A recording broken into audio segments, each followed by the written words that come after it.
नमस्कार. आज आपण बघणार आहोत राष्ट्रीय बाल हक्क संरक्षण आयोग म्हणजेच national commission for protection of child rights. आता national commission for protection of child rights म्हणजे राष्ट्रीय बाल हक्क संरक्षण आयोग हे 2007मध्ये बाल हक्क संरक्षण आयोग कायदा 2005 अंतर्गत स्थापन झालेली एक वैधानिक संस्था आहे. म्हणजे स्थापना कधी झालेली आहे? 2007मध्ये. कोणत्या कायद्याअंतर्गत? तर बाल हक्क संरक्षण कायदा 2005 या कायद्याअंतर्गत याची स्थापना झालेली आहे.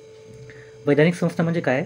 ज्या संस्थेची निर्मिती संसदेच्या कायद्याने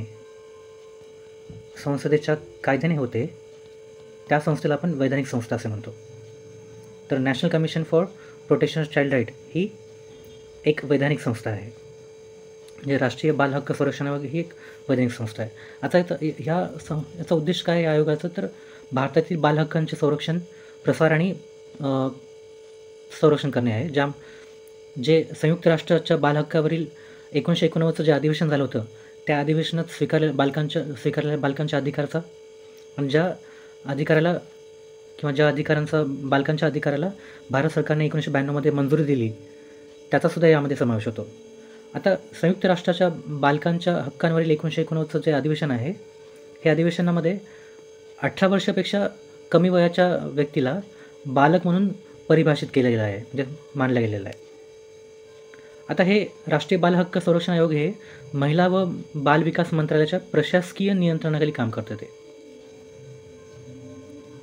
पुढची बाब म्हणजे बालक म्हणजे काय? तर 0 ते 18 वर्ष वयोगटातील व्यक्ती असं परिभाषित केलं गेलं आहे.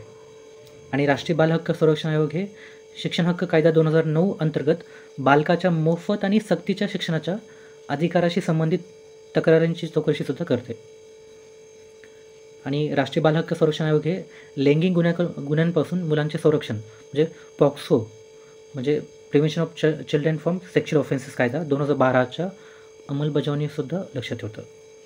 तर ही होती थोडक्यात माहिती राष्ट्रीय बाल हक्क संरक्षण आयोग म्हणजेच national commission for protection of child rights या संबंधित थोडीशी माहिती. धन्यवाद.